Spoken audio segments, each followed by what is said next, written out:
you a question really quick? You may. By the way, I was very impressed with your performance today, but you said you were a big public-private person, and I was just wondering, I know you got problems with the federal government, but probably don't have a problem with Habitat for Humanity or Teach for America or any of those programs. So I just wanted to know if you know, here's an interesting.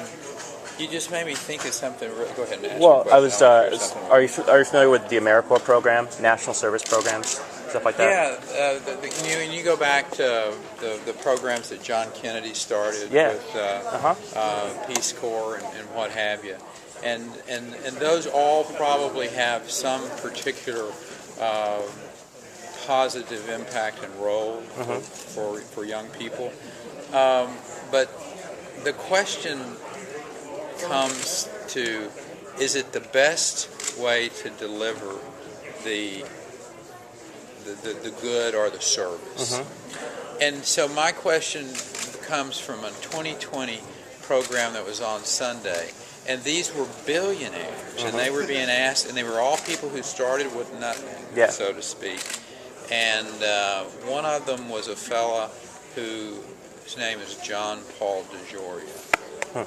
He's Paul Mitchell Hair Products. And then I know you wouldn't know anything about Patron tequila, but he also started Patron tequila, so he's a multi-billionaire. And they ask him straight up, and he's probably a little left of center on his social views, and he's a huge supporter of the environment and ecological projects and what have you.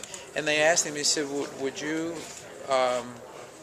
be okay with paying more money, higher taxes? Anyway, you know, if I thought government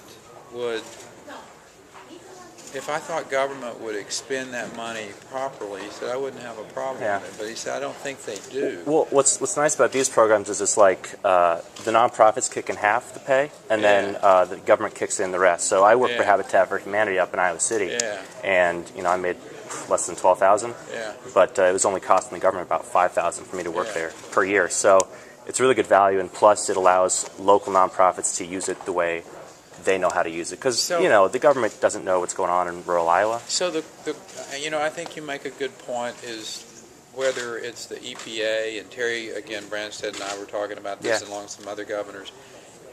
Does a bureaucrat in Washington D.C. best know how to make that fit in Iowa?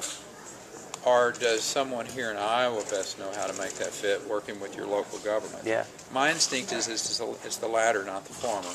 Where, and so pushing as much back to the states as we can, I happen to think makes a lot of sense. I think it will be substantially more cost effective.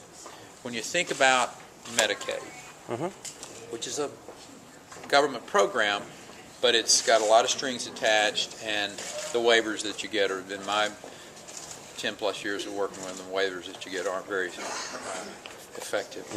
Let the states come up with the best ways to deliver health care. Let the states come up with the best way to work programs like Habitat for the Humanities. And I'll bet you we could save a lot of money. This is my bet. Thank you all very much.